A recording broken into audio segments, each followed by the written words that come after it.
Shalom à toutes et à tous et merci à vous d'être fidèles à Wake Up, la matinale des fils et filles de Dieu. Réveillés et éveillés, c'est toujours pour nous une grande joie de vous savoir nombreux à nous suivre tous les matins. Que Dieu vous bénisse richement. Pasteur Thibault Lavigne, shalom. Shalom, Vous heureux allez d'être bien? avec vous, super. On est bien en Côte d'Ivoire. Toujours, hein. Ça fait toujours plaisir d'être là avec Magnifique, surtout à LMTV. vous. À LMTV. Monsieur Zébi Alfred, shalom. Shalom, Vous allez bien? très bien. Ça fait longtemps, hein. Ça fait longtemps, mais c'est toujours un plaisir d'être là En avec tout vous. cas, le plaisir également est partagé. Troukouda, bonjour. Bonjour Agnès. On va bien? Ça va superbement bien par la Gloire à grâce de Dieu. Jésus-Christ. Aristide Amani, bonjour. Bonjour Aniel. On va également bien. Dieu fait grâce, tout va bien. Alors, dis-nous de quoi est-ce que tu parleras aujourd'hui dans Culture Actuelle et saviez-vous? Alors, dans Culture, nous allons parler d'un pasteur qui, après avoir été diagnostiqué au cancer du cerveau, continue de servir Dieu et a décidé de passer les derniers instants au profit des nécessiteux. Wow. Nous allons en parler. Et dans le saviez-vous, vous savez, il y a les promesses de Jésus-Christ, de Dieu, dans la Bible, sont de A, Z, donc l'alphabet français. Mais aujourd'hui, je vais vous donner 3 promesses de Dieu, donc de A, B et C, parlant des promesses de Dieu. Super. Troukouda avec toi dans le Trickbox. On va parler de la voix. Je sais que beaucoup de chrétiens nous regardent. On a des prières à faire pour posséder des territoires, prier pour le mariage, gagner plus d'argent. Et on a besoin d'un outil, notre voix. Donc, comment raviver sa voix lorsqu'elle est partie? On va en parler tout à l'heure dans Trickbox. C'est très important pour nous, hein, très important. Avec Monsieur Alfred Zébi, nous parlerons donc du harcèlement sexuel. Monsieur Alfred est directeur général de Osaka Africa. Il va nous dire un peu plus sur Osaka Africa. Osaka Africa, on est une firme spécialisée dans tout ce qui est intégrité humaine, la fiabilité humaine, comment faire en sorte que nos entités, nos entreprises soient plus intègres contre la corruption, contre, je dirais aussi tout ce qui est conformité, être conforme aux normes environnementales. Et aussi comment faire en sorte de travailler dans de bonnes conditions et ne pas être victime de harcèlement sexuel ou d'abus et exploitation sexuelle. Aujourd'hui, c'est quoi l'intérêt de parler du harcèlement sexuel? C'est sous-médiatisé? Est-ce qu'il y a un problème d'information, de sensibilisation là-dessus? Non, on vient de finir le mois de la femme. On parle beaucoup du mois de mars comme le mois de la femme. C'était la fête des droits de la femme. L'émission s'appelle Wake Up, donc il est important de faire un wake-up call D'accord. par rapport à ce problème qui C'est est ça. parfois ignoré, en tout cas, et fait, je pense, de graves dégâts dans nos sociétés. En tout cas, on va en savoir davantage sur ce sujet aujourd'hui. Je rappelle, Monsieur Alfred Zébi, directeur général de Osaka Africa. Pasteur, le sujet du jour avec vous, c'est la joie de servir le Seigneur. Amen. Il y a toujours une joie de servir le C'est Seigneur. vrai, c'est vrai. C'est un honneur immense. Sujet intéressant pour nous ce matin. À l'attaque? À l'attaque. Maintenant, méditons ensemble.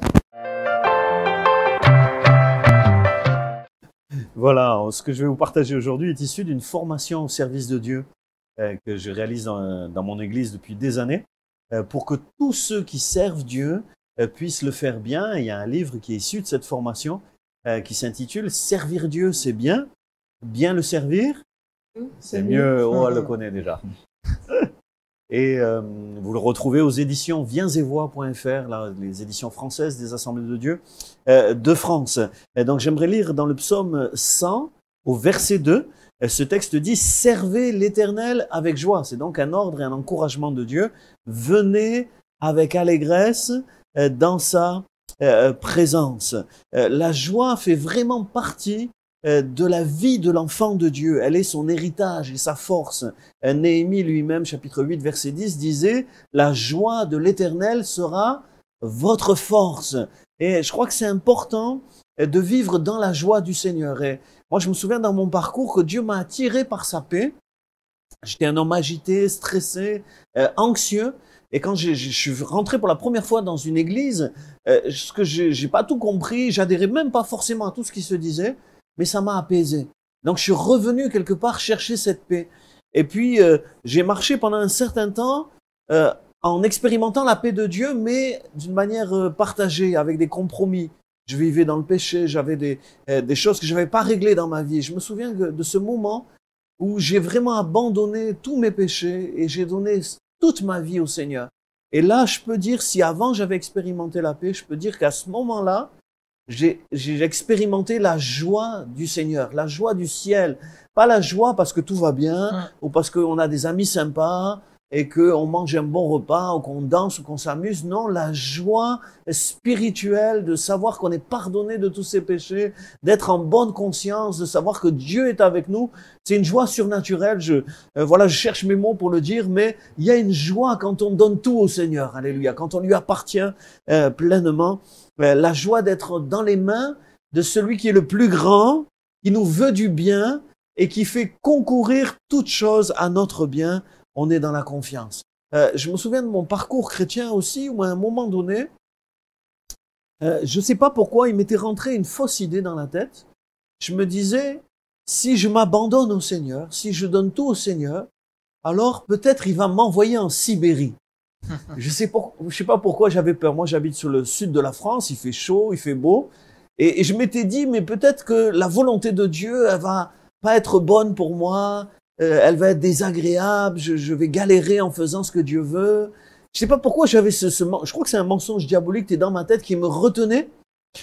Et puis, j'ai lu à un moment donné un texte de la Bible qui dit, la volonté de Dieu, elle est bonne, elle est agréable, elle est parfaite, et ça m'a libéré. Je me suis dit, Seigneur, je te donne toute ma vie, et voyez, maintenant, je suis en Côte d'Ivoire.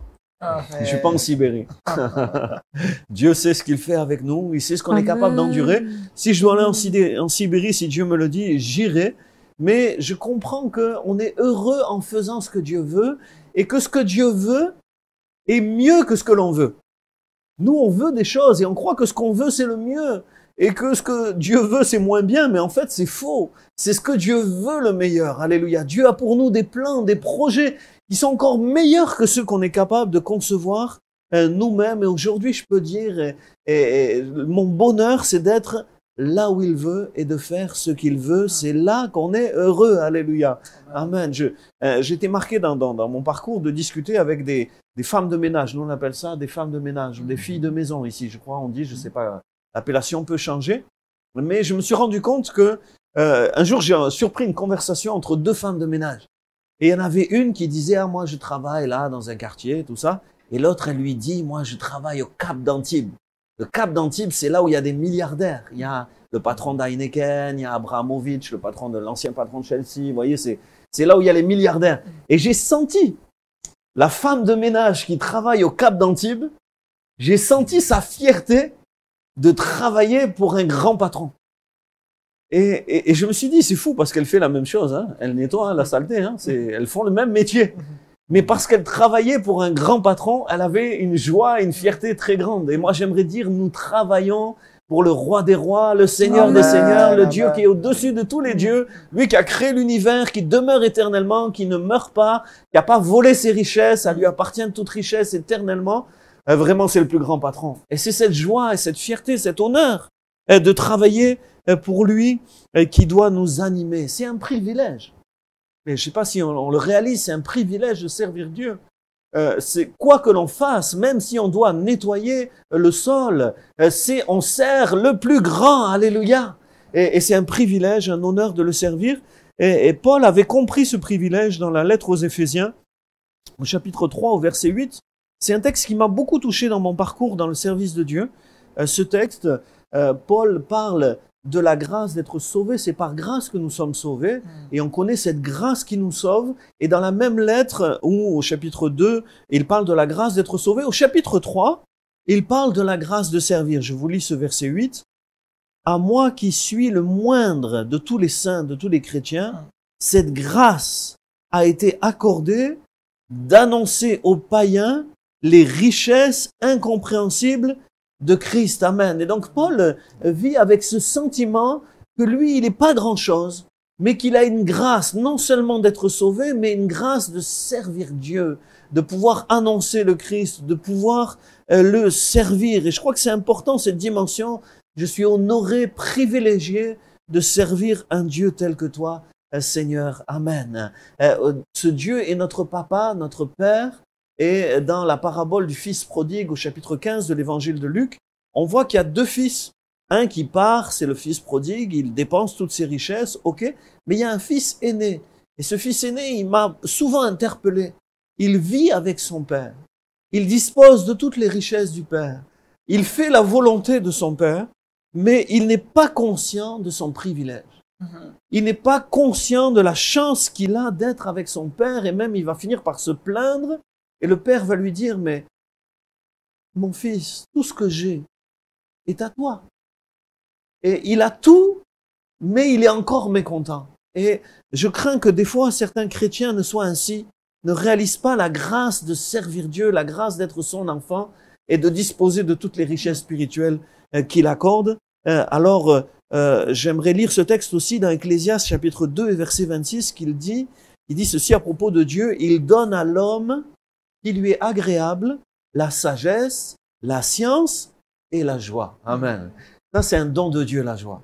Et peut-être toi qui commences cette journée, pas vraiment dans la joie, tu peux dire, Seigneur, c'est un don du ciel, un fruit de l'esprit. Donne-moi ta joie aujourd'hui, Seigneur. Amen. Donne-moi ta joie. La joie, elle est dans la présence du Seigneur. Il y a d'abondante joie devant sa face. Tiens-toi dans la présence de Dieu. Cherche la joie, la face du Seigneur. Cette face qui est pleine de lumière, qui brille sur toi, qui t'apporte la bénédiction. Et c'est devant sa face que tu trouveras la joie du Seigneur pour ta journée et pour toute ta vie. Alléluia. Cette joie s'exprime, et je veux finir avec ça, cette joie s'exprime en particulier par le chant, par la louange, par la reconnaissance, par l'adoration. Et j'aimerais dire que moi, j'étais pas quelqu'un qui aimait chanter. Quand je suis venu à l'église, j'écoutais de la musique, du hard rock, et du heavy metal, du thrash metal. Ça se chante pas, ça se crie et c'est pas très harmonieux. Vous voyez, c'est la guitare électrique que j'aimais. Mais quand je suis venu à l'église, la musique n'était pas du tout celle que j'écoutais à la maison. Et je me souviens de ce moment où j'étais à la bibliothèque de mon église et je me suis procuré une cassette. C'est des cassettes à l'époque et j'ai mis la cassette à la maison de ces cantiques de l'église. C'était pas à mon goût musical, mais il y avait une présence. Il y avait le Seigneur. Avant ça, je m'endormais avec des messes noires sataniques. Mais à partir de ce moment-là, j'ai commencé à m'endormir avec des cantiques de l'église, des chants très simples, mais qui m'ont apporté la joie. Le hard rock m'a apporté le malheur, la haine, la colère. Mais les chants chrétiens m'ont apporté la joie de vivre. Alléluia. Et aujourd'hui, j'aime chanter. Amen. J'aime chanter le Seigneur. Et j'ai la joie de le servir, la joie d'être en communion avec lui, d'avoir son approbation, d'être à sa place, de faire ce qu'il me demande de faire. Merci Seigneur pour cette joie. Amen. Alléluia. On peut prier, on prie, c'est ça? C'est possible. Ah, Seigneur, merci. Parce que la joie, elle vient de toi, elle vient de ta face qui brille sur nous. Et merci parce que tu brilles sur nous ce matin. Et voici le jour que l'Éternel a fait, qu'il soit pour nous un sujet de joie. Alléluia. Et en ce jour, nous te bénissons parce que tu es toujours le même, tu es fidèle, tu es là. Tu vas nous accompagner, nous remplir de toi.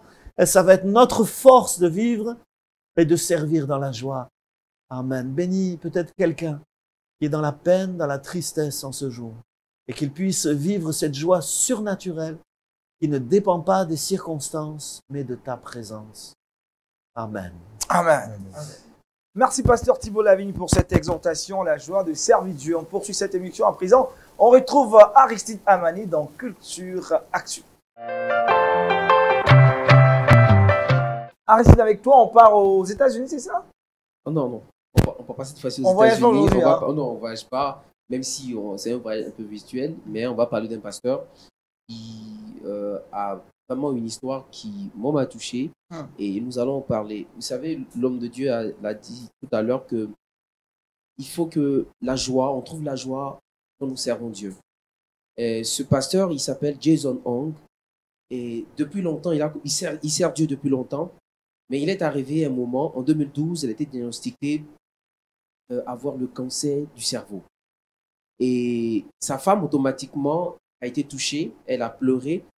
Elle a dit au Seigneur, dans l'une de ses prières, pendant qu'elle faisait le ménage, elle a dit à une voix haute, « Seigneur, je ne suis pas prête pour que mon mari me quitte.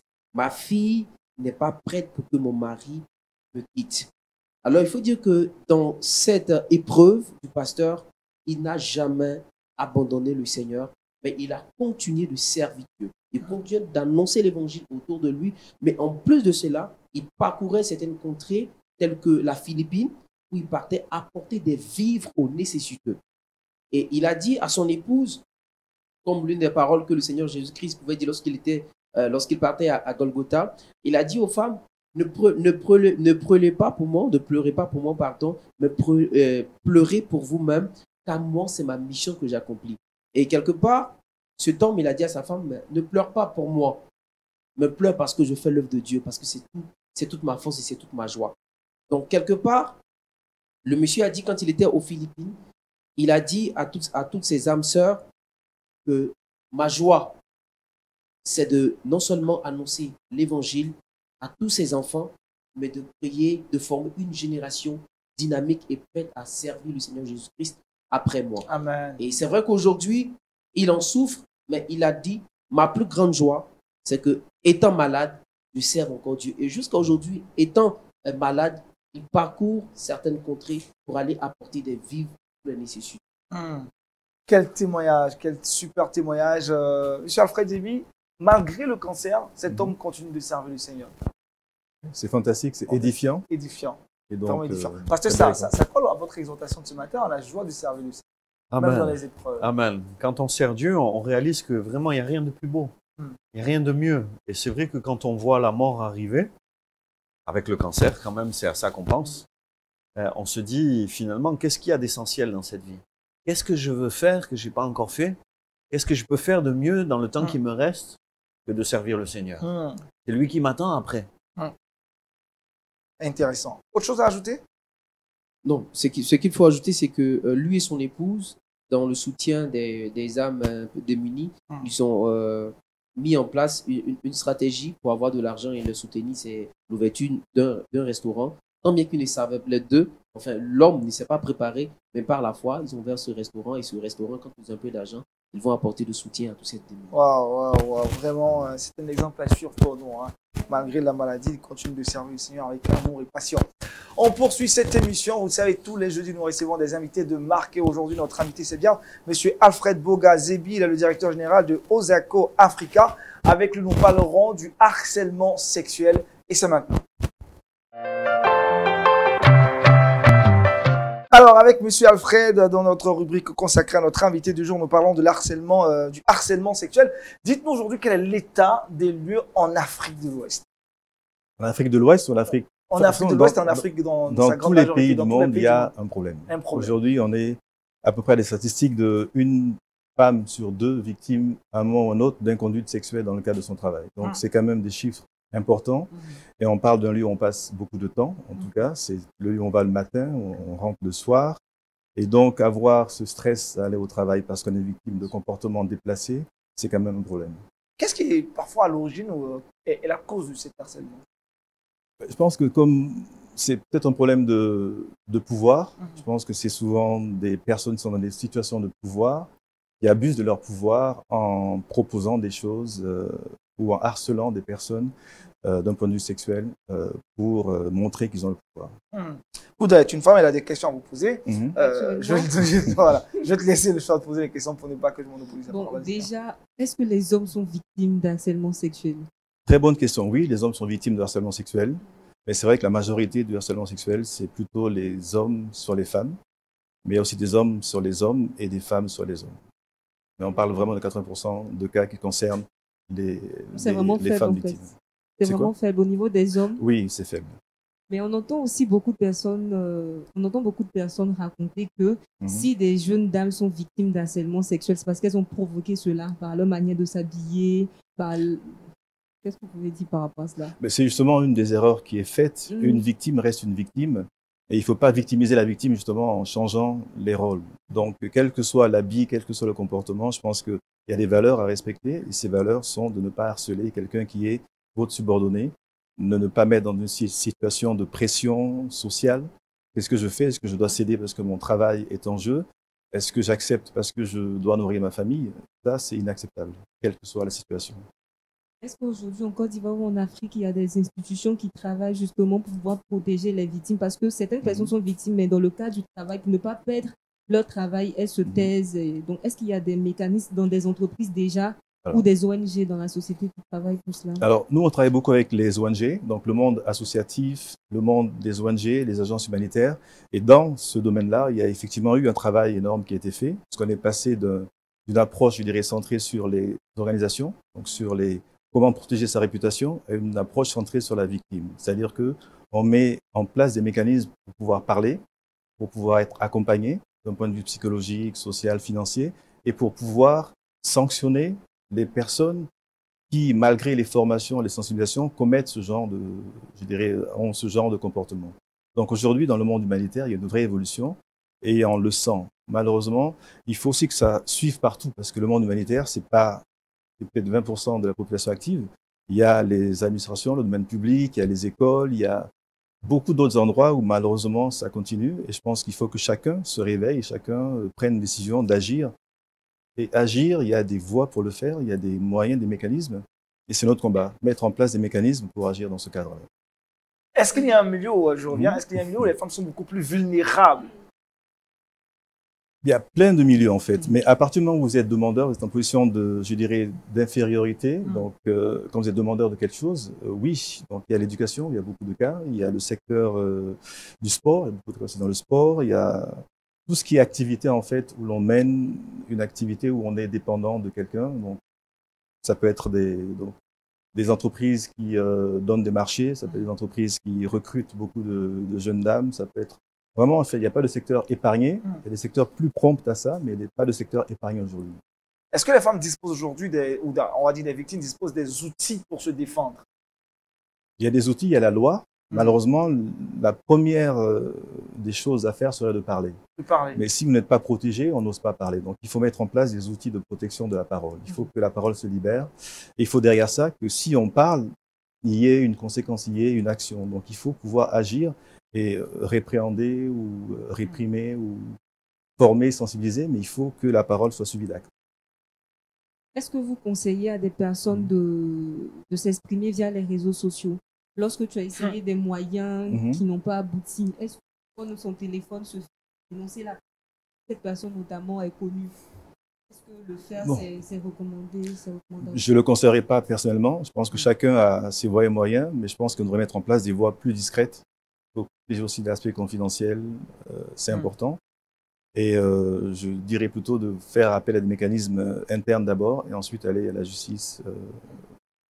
Mais notre rôle, c'est ça. Nous, on est là pour accompagner les gens, justement, mettre en place des mesures dans les entreprises, dans les administrations, pour qu'on puisse pouvoir dénoncer en toute quiétude, en toute tranquillité, parce qu'on sait qu'on va sur un mécanisme qui est transparent, qui est protégé et qui va aboutir à quelque chose. C'est un peu le travail qu'on fait. Quel est le cas qui vous a le plus marqué personnellement, vous, dans l'exercice de cette tâche? Il y en a beaucoup. Il y en a beaucoup. Dites-moi un peu, dites-moi un peu. Il y en a beaucoup. J'étais en Haïti après le tremblement de terre, en 2010 ou 2009, où il y avait des cas de demande, on appelle ça de sex for tent. Donc, pour avoir des tentes, des gens à qui on donnait des tentes, demandaient à des jeunes filles qui avaient perdu leurs parents, qui étaient orphelines, de coucher avec eux contre des tentes, juste en abri. Donc ça, c'était marquant. Il y a eu des cas aussi en RDC, avec des humanitaires. Il y a eu tellement de cas mais un des cas qui m'a le plus marqué, c'était un docteur qui avait demandé à une jeune fille dont la mère était malade de coucher avec lui contre des médicaments pour soigner sa mère. Donc on voit des choses horribles. Et voilà, donc je pense qu'il faut se réveiller, il faut agir. Et pourquoi les victimes ne veulent pas parler ou, disons, ont du mal à parler? Parce que ça dépend dans quel milieu on évolue. D'accord, on peut être victime, mais en tant que victime, on peut être stigmatisé. Lorsqu'on parle, dans certaines communautés, on peut vous marier de force à l'auteur de ce comportement-là, parce que c'est la honte. Donc on veut que ce soit camouflé, donc on vous donne en mariage à ce monsieur. Ça peut être la peur aussi de la famille, d'être victimisé. On vous accuse d'être vous-même responsable de ce qui vous arrive, et non pas victime de ce qui vous arrive. Donc il y a beaucoup de raisons, et puis surtout, on est impuissant. On est en position de faiblesse. Si je parle, est-ce que j'aurai encore mon emploi? Est-ce qu'on ne va pas me renvoyer? Est-ce que je vais pas... Moi, je vais nourrir ma famille. Donc, c'est tout ça qui fait qu'on a un peu de peur à parler et on doit changer ça. Est-ce qu'il n'y a pas un principe de l'anonymat derrière qui devrait être mis en place pour pouvoir protéger quand même les victimes? Il y a l'aspect confidentiel. Confidentiel. Oui, qu'on respecte dans ces enquêtes-là. Donc, il faut apprendre à mener ces enquêtes. Il y a des formations pour ça, c'est ce qu'on fait. On le fait auprès des Nations Unies, on le fait auprès de grosses ONG. On apprend aux gens comment conduire une enquête de façon discrète, efficace et dans la confidentialité. Prenons un cas pratique, je suis dans une entreprise, je constate que l'une de mes collègues subit des harcèlements de la part de mon patron. Est-ce que c'est à moi d'appeler pour pouvoir dénoncer ce dernier ou je dois parler à la dernière pour qu'elle soit, elle ait le cran d'appeler pour... Qui doit prendre la parole finalement? Qui doit dénoncer? Aujourd'hui, en fait, il faut que la victime puisse s'exprimer. Donc, on attend, même si vous dénoncez, il faudrait que la victime soit d'accord pour pouvoir aller de l'avant dans toute action. Donc, on parle de consentement éclairé de la victime. C'est un principe de base. On ne peut pas aller contre la volonté de quelqu'un. Donc, il faut les éduquer, leur expliquer qu'elles ont des droits d'abord, que ces droits sont exerçables et que quand ils sont exercés, on peut arriver à un résultat. Donc, il faut éduquer les gens. Mais on doit, en principe, dénoncer tout comportement inapproprié. On devrait, en tout cas. Vas-y. Parlons du cadre chrétien, à l'instar du mouvement MIC, mouvement qu'on appelait Touch, de ça, dénoncer les abus sexuels dans les églises. Est-ce que vous pensez là-dessus? Est-ce qu'on doit déjà dénoncer des abus sexuels à l'église? Ben, je pense qu'il ne devrait pas y en avoir dans l'église, déjà. Mais il y en a. Et je pense C'est pas qu'il quoi, faut les processions, les les pasteurs dénoncer. sont possédés ou quoi? Non, des pasteurs qui abusent de certaines femmes, de certains fidèles. Il y a eu des cas comme ça en Afrique comme aux États-Unis, d'où le lancement de ce mouvement. Donc, on doit dénoncer déjà. On doit dénoncer. Et On doit dénoncer. On doit vous dénoncer. C'est mon credo. on dénonce comment? On dénonce au niveau du conseil, on dénonce sur les réseaux. Parce que ça ne va pas entacher quelque part l'image de l'Église. On a parlé de confidentialité, c'est important. On dénonce au bon endroit, aux bonnes personnes. Il y a peut-être des gens dans l'église qui sont contre ce genre de comportement, donc il faut aller voir peut-être ces personnes-là et mettre en place une procédure de conciliation peut-être, mais ça dépend de l'acte aussi. Si l'acte est vraiment grave, je pense qu'il faut dénoncer. Nul n'est à l'abri d'actes répréhensibles. J'ai bien envie d'entendre le pasteur là-dessus. Pasteur, sur la question du harcèlement, votre avis? Oui, en tout cas, il faut dénoncer, et puis il faut dénoncer à la bonne personne au bon moment. Je crois que c'est aussi important. Nous, on a libéré la parole en France à ce niveau-là. La parole de la femme est beaucoup plus libre qu'elle l'était autrefois. Et donc, il y a des tas d'affaires qui sortent et qui émergent à ce niveau-là. Et je pense que ça assainit le contexte. On a aussi un problème des fois avec des dénonciations calomnieuses. Fausses, en fait. Et donc, c'est aussi tout un... Donc, c'est assez complexe, cet aspect-là. Parce qu'on a de phénomènes de vengeance, de femmes qui se vengent d'un homme en racontant des histoires. Et c'est dommage. Moi, je trouve que c'est terrible parce que ça décrédibilise celles qui sont vraiment victimes, quoi. C'est vrai. Mais par contre, il faut défendre les victimes. Moi, je crois que Dieu est toujours auprès de la victime. Dieu est capable de pardonner le coupable, mais Dieu est le défenseur des victimes. Donc, c'est important de libérer la parole à ce niveau-là, oui. Est-ce qu'au niveau des OSACO, groupe, vous faites donc des sensibilisations pour pouvoir amener la victime à parler? Qu'est-ce qui est fait pratiquement et qu'est-ce qui compte être fait? En fait, il y a des mécanismes qu'on met en place. Donc, il faut sensibiliser, il faut former, mettre en place des textes dans les entreprises, dans les administrations, Enfin, il faut mettre en place parce qu'il faut une violation, donc il faut des textes clairs et nets, des codes de conduite. Ensuite, il faut protéger les gens qui parlent, donc pas de représailles quand on parle. Et enfin, il faut sanctionner lorsque on peut sanctionner, mais mettre en place aussi des mécanismes de reporting, donc de dénonciation qui soient sécurisés et rassurants pour ceux qui ont envie de parler. Est-ce qu'il y a des signes pour savoir qu'un patron, qu'un directeur est vraiment un bourreau? Est-ce qu'on a des signes? Est-ce qu'on peut savoir que ce dernier-là, il n'est pas très clair dans sa façon de faire? On peut savoir, je pense que il y a des signes, il y a des gens qui arrivent joyeux au travail, au bout de 3-4 mois, le comportement change, la personne se renferme, la personne n'arrive plus à s'exprimer correctement. Ça, ce sont des signes. Quelqu'un qui s'isole dans son travail, c'est un signe que quelque chose ne va pas. Peut-être autre chose, mais c'est un signe de dysfonctionnement, on va dire. Amani? En fait, en tant qu'expert, en fait, j'avais cette question, en fait, c'est de lui poser comment il arrive à gérer tous ces cas quand il les rencontre. Quel est son état, voilà, parce que il a cité un cas tout à l'heure, je crois qu'en Haïti, c'est ça, hein, voilà, bon. Comment, quand il apprend, voilà, dans quel état il se trouve quand il veut gérer ces cas? Quand on vient faire des enquêtes, on est objectif. Il faut éviter d'être là en tant que protecteur, ou on parle officier de protection, on vient pour déterminer les faits et on vient sans a priori déjà. Comme l'a dit le pasteur, il y a aussi des mensonges parfois, donc il faut venir avec l'esprit complètement objectif et il faut absorber, mais ne pas rentrer complètement dans les faits, hein. Il faut rester vraiment objectif et je pense qu'avec ça, on arrive à gérer les situations. Mais c'est difficile, hein. Parfois, nous-mêmes, on a besoin d'accompagnement aussi, parce qu'on voit des choses qui ne sont pas toujours faciles, mais je pense que... Comment vous voyez l'avenir dans 5 ans, 10 ans? Est-ce que vous croyez que le nombre du harcèlement va baisser? Ça va aller encore croissant? J'ai une conviction, c'est qu'on ne peut pas développer un pays si la moitié de la population active n'a pas son droit au travail. Le droit au travail, c'est un droit à un travail dans des conditions normal, apaisé. Donc, quand on voit un travail stressé, c'est pas intéressant. Donc, je pense que c'est une des composantes du développement. C'est important. Et si on veut se développer, on a un défi à relever. Il faut le faire, il faut assainir le milieu du travail, il faut se donner des objectifs de réduire ce fléau-là à sa portion congrue. Je pense qu'on peut y arriver. Et quel est le rôle du politique dans cette question du harcèlement? L'exemple vient du haut, donc il faut impulser, il faut légiférer, il faut inciter les gens à mettre en place des codes de conduite. Moi, j'aimerais qu'on ait une espèce de certification, comme quoi cette entreprise est certifiée comme un endroit sain pour travailler pour tout le monde. Oui, ça va être intéressant. Ouais. Ça serait bien. Ouais.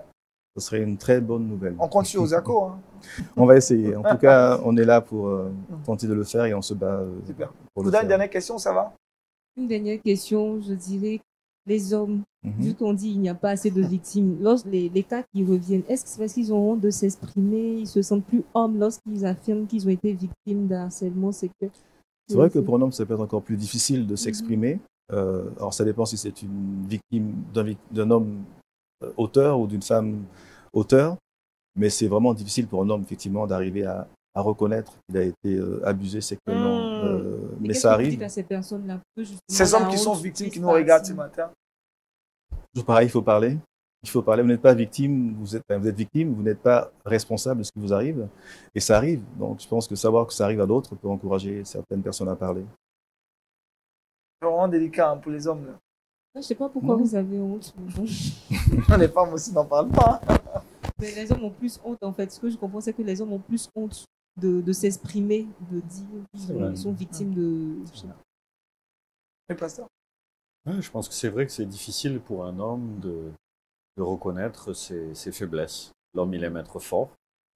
Donc, s'il a été en position de faiblesse, il y a quelqu'un qui a abusé de lui, c'est compliqué. Il l'a harcelé, en tout cas, il l'a mis en situation d'infériorité. Difficile de le dire. On va terminer avec le cas des enfants. Oui. Comment les enfants peuvent dénoncer? Je ne sais pas. Ils sont parfois. C'est encore plus sensible. On ne peut pas parler à un enfant seul. Il faut que l'enfant soit protégé, soit accompagné d'un adulte pour pouvoir parler. Donc, c'est un des cas un peu délicats quand même. Mais il y a des cas. Malheureusement, il y en a beaucoup. Alors, pour quelqu'un qui nous suit là, qui veut dénoncer, quelle est la démarche à suivre là maintenant? Pour quelqu'un qui nous suit ce matin, qui veut dénoncer, quelle est la démarche? Est-ce qu'il faut appeler tout de suite aux ACO? Il faut aller vers un ministère? Peu importe le pays où la personne nous suit aujourd'hui. Non, je pense qu'il y a des ONG, alors ça dépend qui veut appeler. Si c'est quelqu'un qui veut améliorer son cadre d'entreprise, de vie, oui, il peut nous appeler, on peut les accompagner pour mettre en place des règles. Si c'est une victime, je pense qu'il y a des plateformes aujourd'hui de dénonciation, notamment en Côte d'Ivoire. Il faut contacter peut-être des ONG spécialisées et leur demander comment je peux dénoncer ce genre de cas. Mais je pense que chaque pays a des plateformes de dénonciation. Merci beaucoup, monsieur Alfred Zebi. Kouda, ça va? Hein? Plus de questions ou prochainement, tu n'as pas d'autres questions? Ça va. Super. Allez, on va progresser dans cette émission. On a parlé du harcèlement sexuel, un sujet très délicat. Avec monsieur Alfred, on a eu beaucoup d'informations. On espère bien que vous allez libérer la parole de là où vous êtes. On parle maintenant d'astuces naturelles pour faciliter notre vie au quotidien avec Touré Kouda et c'est dans le Trickbox. Touré Kouda, sujet du jour avec toi. Donc, comment raviver sa voix? On a justement besoin de savoir pour dénoncer des abus. Pour dénoncer des abus, pour prier, pour parler, pour faire des choses, pour posséder. Bref, on a besoin de savoir. Donc, la première astuce que je partage avec vous lorsque la voix est partie, c'est une astuce naturelle. On va utiliser du chou. Donc, vous allez mettre quelques morceaux de chou dans un verre d'eau, laisser reposer pendant plusieurs heures, disons toute la journée. Et le soir, vous allez boire cette eau et manger le chou qui était à l'intérieur. Donc, vous pratiquez cela 2 ou 3 fois. Je pense qu'à partir du 2e jour, vous allez sentir une très belle amélioration au niveau du timbre vocal, tout simplement. Donc, la première astuce naturelle que je partage avec vous est celle-ci, la consommation du chou. Donc, vous posez le chou dans une quantité d'eau assez importante. Vous laissez reposer toute la journée. Le soir, vous buvez et vous mangez le chou qui était à l'intérieur. Deuxième astuce, vous avez certainement déjà entendu parler de celle-là, c'est de boire une boisson chaude. Donc du thé avec du miel à l'intérieur, des feuilles de thym. Et je vais vous demander d'ajouter un peu d'huile d'olive. L'huile d'olive a cette propriété-là anti-inflammatoire. Donc ça va aussi accélérer la venue de notre voix tout simplement. Donc ajoutez un peu d'huile d'olive dans cette boisson chaude. Et vous pouvez boire plusieurs fois par jour pour que le résultat soit rapide. Et la dernière astuce qu'on va utiliser, qui peut choquer certains, mais qui fonctionne, c'est la consommation du gingembre. Lorsque la voix est partie, n'hésitez pas à manger, à consommer du gingembre toute la journée. Ça va aussi aider à faire revenir la voix naturellement. Merci Kouda. Grâce à toi, on saura comment faire revenir nos différentes voix lorsqu'on aura l'aphonie. C'est très intéressant tout ça. On reste avec Touré Kouda. Vous avez des questions en tant qu'internaute concernant la théologie, spirituellement. Heureusement que les pasteurs sont là sur ce plateau pour répondre à vos questions. Aujourd'hui encore, on a une question et c'est dans Pasteur, je veux savoir. Touré Kouda, quelle est la question qu'on a? Et puis, ça vient de quel pays déjà? Donc, pasteur, je veux savoir, c'est une question qui nous vient d'un frère en Christ du Gabon. Gabon. Donc, il explique en fait que lorsqu'il ne travaillait pas, il a prié pour que Dieu puisse lui révéler la femme de sa destinée. Donc, après avoir reçu l'information, il a levé la sœur qui a refusé ses avances. Et maintenant qu'il a une bonne situation, la sœur revient en fait. Donc, il ne sait pas s'il doit accepter ou pas. C'est un peu Avant d'avoir l'avis du pasteur, on va coller ça. Mais c'est Alfred Zeddy. Non, pourquoi? Il va nous donner qu'est-ce qu'il propose comme solution. Pour le frère, les quand voix du il n'avait Seigneur rien, la sont- fille a refusé Oui. maintenant. Mais je pense que le Seigneur attendait justement, elle a aussi attendu que le Seigneur lui parle. Le Seigneur lui a parlé que maintenant c'est le moment d'accepter les avances qui ont été faites. Ça, c'est très nice, ça. Wow. Tu es d'accord avec ça? D'accord, on reprend l'avis du pasteur. Hein? Ouais, je pense qu'il faut qu'il soit prudent quand même, parce que c'est pas super bon signe que la femme s'intéresse à lui maintenant et pas avant. Mais ça veut pas dire que c'est absolument à éliminer pour autant. En tout cas, chez nous, très souvent, les femmes, elles aiment quand même que l'homme il ait une situation, ou en vue du mariage, une relation sérieuse. Donc il n'avait pas de situation. Peut-être que c'est un élément qui l'a fait, qui l'a rebuté. Maintenant qu'il a une situation, elle est intéressée. Moi, le conseil que je lui donnerais, c'est de faire connaissance avec elle. Je pense que, de toute façon, ce qu'on a besoin avant de s'embrasser, pour moi, en tout cas, c'est ma position, avant même de s'embrasser, et encore plus avant de se marier, c'est de savoir à qui on a affaire, de connaître le cœur de l'autre. Donc moi, à mon avis, c'est ça la bonne démarche, qu'il aille doucement, qu'il apprenne à connaître cette femme, et si, en découvrant son cœur, il voit que c'est vraiment la femme de sa vie, et puisqu'elle est favorable maintenant, il se marie. C'est bon? Moi, je pense qu'elle attendait aussi que Dieu lui parle. Ah. Elle attendait, Dieu a parlé, donc elle revient là-dessus. Je pense qu'il faut qu'il lui demande. Il lui pose la question aussi. Il doit être Il prudent doit, aussi. il doit lui poser la Il doit question être à prudent. Monique, qu'est-ce que tu en penses? C'est Moi, je un crois que le cas- pasteur a dit il faille qu'il soit prudent aussi. Voilà, pour ne pas peut-être après mettre dans son foyer quelqu'un qui peut-être est arriviste ou bien qui a une autre pensée du mariage. Voilà, donc il a la possibilité de prier encore le Seigneur, lui révéler si effectivement c'est son âme sœur. Donc, passer selon vous, quelles sont les Et d'apprendre à se connaître, parce que moi je crois beaucoup, j'ai écrit un livre qui s'appelle « Trouver la bonne personne pour se marier Dites-nous comment on trouve la bonne personne. » aux éditions viensetvoix.fr aussi. Et donc moi je pense qu'il y a la dimension de la prière, mais il y a la dimension d'apprendre à se connaître. Donc tout ça, moi je suppose que c'est pas je prie et ça y est c'est bon, on y va. J'espère que ça fonctionne pas comme ça ici. On prie et en même temps on apprend à se connaître. On discute, on dialogue ensemble. Et donc c'est ça, c'est en dialoguant, en vivant des choses ensemble qu'on va se réaliser. Si c'est une arriviste ou pas. Ce sont les erreurs à éviter dans la recherche de sa partenaire, de son conjoint. Les erreurs à Aller éviter. trop vite, Aller trop vite. sauter sur quelqu'un parce qu'il nous plaît physiquement ou elle nous plaît physiquement, ça c'est une erreur classique. Et chez nous, ça arrive souvent. Notre erreur, c'est d'essayer et de dire on va chercher Dieu après, on va voir la volonté de Dieu après. D'abord, on essaye. Ça, c'est aussi une erreur fréquente chez nous. Une autre erreur pourrait être celle sur laquelle je mettais le doigt, c'est aussi de toujours prier et de jamais se parler. Il faut se parler, il faut apprendre à se connaître. Il faut prier, mais il ne faut pas rester dans son coin. Il faut apprendre à se connaître aussi. Voilà, quelques erreurs. Kouda, ça va, hein? Notre Oui, ami ça du va. Gabon, c'est certain qu'il a sa réponse. Hein? M. Alfred a donné une réponse claire. C'est maintenant qu'elle est convaincue. Elle a prié, Dieu lui a donné la réponse parce que tout est là maintenant. Oui, c'est là. À Elle a sa place, tu attendé. aurais agi comme la Et sœur. je pense que si la sœur a refusé au départ, c'est parce qu'elle a reçu le OK du Seigneur. Maintenant qu'elle a reçu le OK du Seigneur, Ok, elle est prête au fait. on dit ok, oui, amen. Oui, ça c'est important de laisser le temps à l'autre, quand on se déclare, de laisser le temps à l'autre de prier, de réfléchir, de se positionner. De pas faire on parle de harcèlement, c'est aussi intéressant des fois dans les relations amoureuses, il y a une forme de harcèlement ou de pression excessive. Parce que je sais que Dieu est d'accord, parce que je suis amoureux, alors je veux que tu me dises tout de suite oui. Ouais. Mais ça, c'est pas respectueux de l'autre, de sa liberté. Et donc, si c'est ça, c'est très bien qu'elle ait pris le temps et que lui respecte le temps qu'elle a pris. Puis je dirais aussi comment est-ce qu'elle a refusé la première fois. Voilà, comment est-ce qu'elle a refusé la Comment première est-ce qu'elle a fois? refusé? Peut-être avec manière Ça aussi. peut être aussi indicateur de quelque chose. Et elle a prié pour que Dieu donne du travail à ses frères. Voilà. Qui sait? Qui sait? Peut-être que c'est sa prière. Puis, pasteur, je pense aussi qu'il y a... je pense qu'il y a beaucoup de frères en Christ Vas-y. qui veulent forcément rencontrer leur fiancé dans la... Qui veulent rencontrer leur fiancé dans la pauvreté. C'est pas... Pourquoi c'est pas... Elle est beaucoup présente à l'église, vous faites. Et ils ont l'impression qu'ici, j'ai l'impression que... Je pense que s'ils ne rencontrent pas leur fiancé dans la pauvreté... Dans la richesse, ils vont faire un mauvais choix.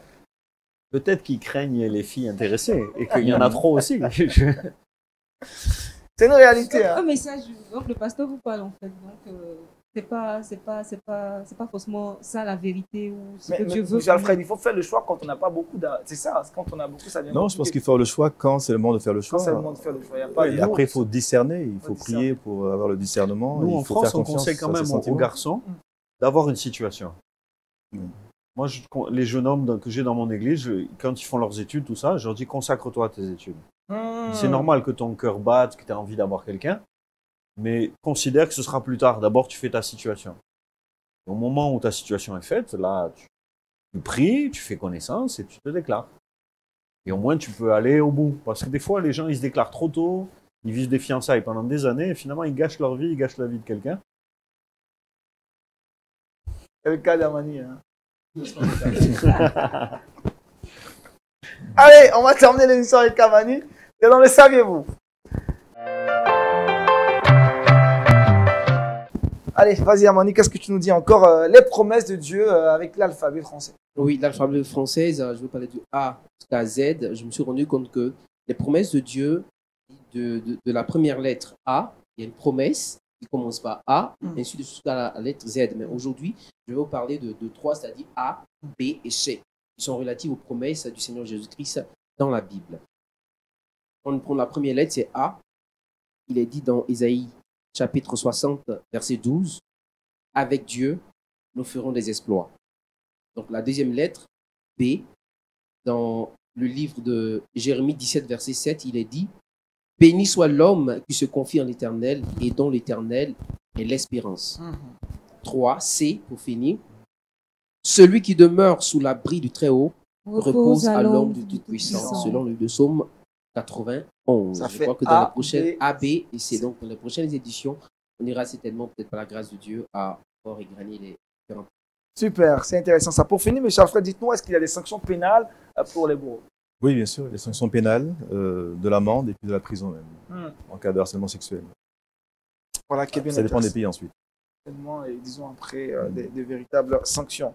Est-ce qu'il y a des contacts du groupe Oui, on a un email, Osako. email. Oui, on retrouve sur Internet aussi. Sur Internet aussi, Osako Africa. Osako. Vous recherchez, vous Africa. retrouverez. C'est super. Touré Kouda, le verset boussole. Le verset boussole se trouve dans le livre de Psaume, Psaume 100, le verset 2. Servez l'Éternel avec joie, venez avec allégresse en sa présence. Amen. La joie de servir. Dieu merci encore, Pasteur Thibault Lavie. Merci encore, Amen. M. Merci à Alfred. vous. Merci à Aristide Amani, à Touré Kouda, à toute l'équipe de production. Merci de nous avoir suivis au Gabon, au Cameroun, en RDC, en Afrique centrale, on dira. Vous êtes nombreux à nous suivre. On a été vraiment très heureux de commencer cette journée avec vous. Pasteur, vous rigolez. Le Bénin. Vous vous souvenez, hein? La dernière fois, je sais que les Béninoises, vous aimez beaucoup. Hein? C'est toi, t'as l'air un peu... Allez, c'est terminé pour aujourd'hui. On se retrouvera demain pour un autre numéro de Wake Up. Ce sera le dernier de la semaine. D'ici là, portez-vous bien. Excellente suite de programme sur LMTV. Ce soir, 20h, n'oubliez pas. Gloire à Dieu. Shalom chez vous. Gloire à Shalom, Dieu. shalom. Bye bye. Shalom.